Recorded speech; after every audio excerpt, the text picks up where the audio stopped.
లేవి కాండం லேவியராகமம் 9వ అధ్యాయం 9வது அதிகாரம் 24వ వచనం 24வது வசனத்தை வாசிக்கலாம். அன்றியும் கர்த்தருடைய சந்நிதியில் இருந்து அக்கினி புறப்பட்டு பலிபீடத்தின் மேல் இருந்த சர்வங்க தகன பலியையும் கொழுப்பையும் எரித்துவிட்டது.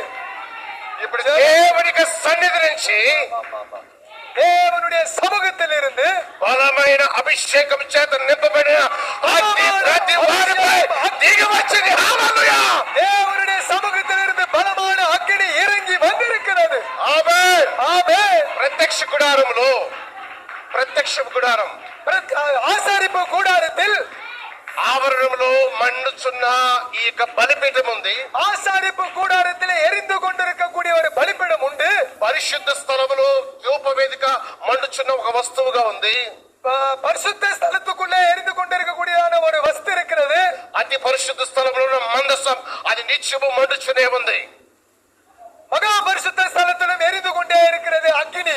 ఈ వాక్యము మనం చూస్తుంటే దేవునికి సన్నిధిలో ఈ ప్రత్యక్ష గుడారం అని పిలువబడుతున్న ఈ గుడారంలో 3 ఉపకరణాలు దేవుని అగ్ని చేత మండుచూ ఉన్నాయి. హల్లెలూయా. 3 விதமான காரியங்கள் உபகாரங்கள் இந்த பகுதியிலே இந்த ஆலயத்தில் எரிந்து கொண்டே இருப்பதை நான் கண்ணார காண்கிறேன், விசுவாசிக்கிறேன். ఆ అగ్నిలో మొదటగా మనం చూసినట్లయితే அந்த அக்கினி எரிந்துவதை நான் பார்க்கும் பொழுது ఆ అగ్ని దేనికి సాదృశ్యంగా ఉందంటే அக்கினி எதற்கு சமமா இருக்கிறது?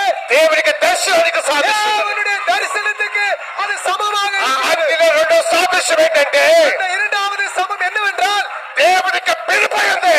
தேவனுடைய அழைப்பு இருக்கிறது.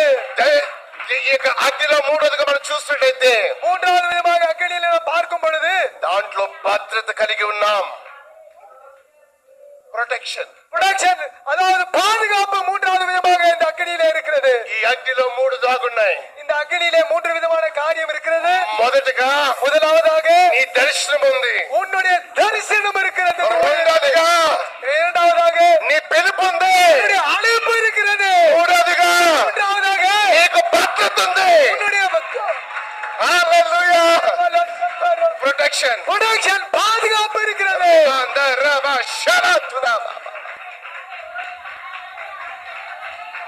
గమనించండి ప్రియులారా, தயவு செய்து கவனியுங்கள். దేవునికి సన్నిధిలో தேவனுடைய சமூகத்தில் ప్రార్థన చేస్తున్న సేవకుడైనా பிரார்த்தனை செய்கிற ஊழியர், సేవకురాలైనా ஊழியர்காரராக இருந்தாலும் విశ్వాసైనా விசுவாசியாக இருந்தாலும் దేవుని యొక్క బలమైన అభిషేకం చేత నింపబడి దేవుని అభిషేకం బలమైన అగ్ని చేత నింపబడి గొప్పగా ప్రార్థన చేసినప్పుడు నీ ప్రార్థనని కూడా దేవునికి సన్నిధిలో అది నెరవేర్చబడును గాక. ஊழியனாக இருந்தாலும் ஊழியக்காரியாக இருந்தாலும் விசுவாசிகளாக இருந்தாலும் இந்த ஆலயத்தில் நீங்கள் செய்யக்கூடிய ஜெபத்திற்கு தேவன் பலன் கொடுக்கிறவராக இருக்கிறார். హల్లెలూయా. ఈ అగ్నిలో మొదటిగా ఏముంది? இந்த அக்கினியிலே முதலாவது என்ன இருக்கிறது? దేవునికి దర్శనం. தேவனுடைய தரிசனம் ఈ இருக்கிறது. అగ్నిలో రెండోదిగా ఏముంది? இரண்டாவதாக இந்த அக்கினியிலே என்ன இருக்கிறது? దేవునికి పిలుపు. தேவனுடைய அழைப்பு ఈ இருக்கிறது. అగ్నిలో మూడోదిగా చూసినట్లయితే மூன்றாவதாக இந்த அக்கினியிலே நாம் பார்க்கும் பொழுது భద్రత. பாதுகாப்பு இருக்கிறது. హల్లెలూయా. ஹல்லேலூயா. దేవునికి వాక్యంలో ప్రకటన గ్రంథం మనం చూసినట్లయితే தேவனுடைய வாக்கியத்தை நாம் பார்க்கும் பொழுது ప్రకటన గ్రంథం வெளிப்படுத்தல் விசேஷம் 5வது அதிகாரம் 8வது வசனம். வெளிப்படுத்தல் 5:8.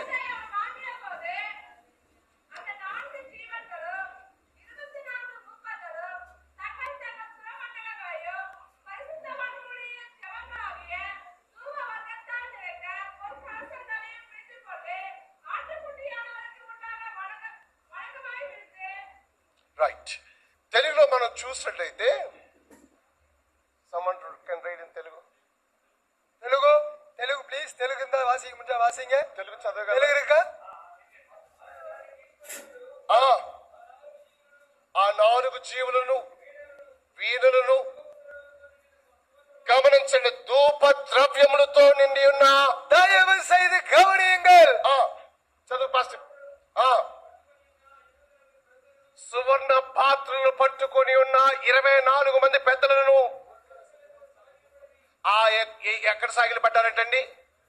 గొర్రె గొర్రె పిల్ల ఎదుట సాగిలపడిరి. 24 மூப்பர்கள் தூபவெடுத்தை அதாவது பிடித்துக் கொண்டு தாங்கிக் கொண்டிருந்தவர்கள் ஆட்டுக்குட்டியானவரிடத்திலே அதை வைத்தார்கள்.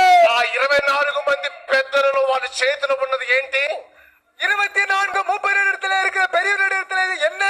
దేవునికి సన్నిధిలో ఆ 24 మంది పెద్దలు సువర్ణ ధూపాత్రి పట్టుకుని ఉన్నారు. சுத்தமான தூப வர்க்கத்தை பிடித்துக் கொண்டிருக்கிறார்கள். ఈ 24 మంది పెద్దలు ఎవరని మనం గమనించినట్లయితే இந்த 24 மூப்பர்கள் யார் என்று கவனித்தால் ప్రార్థన మందులున్న 12 మంది గోత్రికులు, பரிசுத்தவான்கள் பழைய ஏற்பாட்டு பரிசுத்தவான்கள் 12 பேரும், క్రొత్త నిబంధనలో 12 మంది புதிய శిష్యులు, ஏற்பாட்டில் இருக்கக்கூடிய 12 அப்போஸ்தல சீடர்கள், వారే అపోస్తలుగా పిలువబడుతున్న 12 మంది అపోస్తలు. அவர்கள் தான் 24 மூப்பர்கள். వీరి చేతిలో ఏముందంటే இவர்களுடைய கைகளிலே கரங்களிலே என்ன సువర్ణ இருக்கிறது? ధూపాత్రి, சுகந்த வாசனை உள்ள தூபம் இருக்கிறது.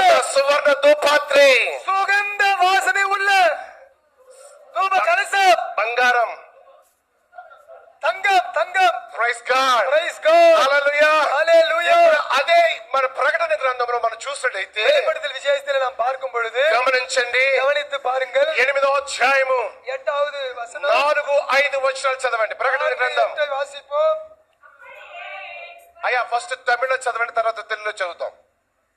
அப்படியே பரிசுத்தவான்களுடைய ஜெபங்களோடு ம். செலுத்தப்பட்ட தூபவர்க்கத்தின் புகையானது சூரியனுடைய கையிலிருந்து தேவனுக்கு முன்பாக எழும்பிற்று. రైట్. అయ్యా పాస్టర్ గారు తెలుగులో చదువుతారా? ప్రకటన గ్రంథం 8వ అధ్యాయము 4-5 వచనాలు. అప్పుడు ఆ ధూప ద్రవ్యములు పోగా పరిశుద్ధుల ప్రార్థన. ఇప్పుడు పరిశుద్ధులు ఎవరు ఇక్కడ? பரிசுத்தவான்கள் யார் இங்கே? நான் தான் பரிசுத்தவான். 24 మంది పెద్దలు 24 మనమే. நாமே రైట్. பரிசுத்தவான்கள், நாமே தூபபீடத்தை பிடித்துக் கொண்டிருக்கிறவர்கள். அல்லேலூயா.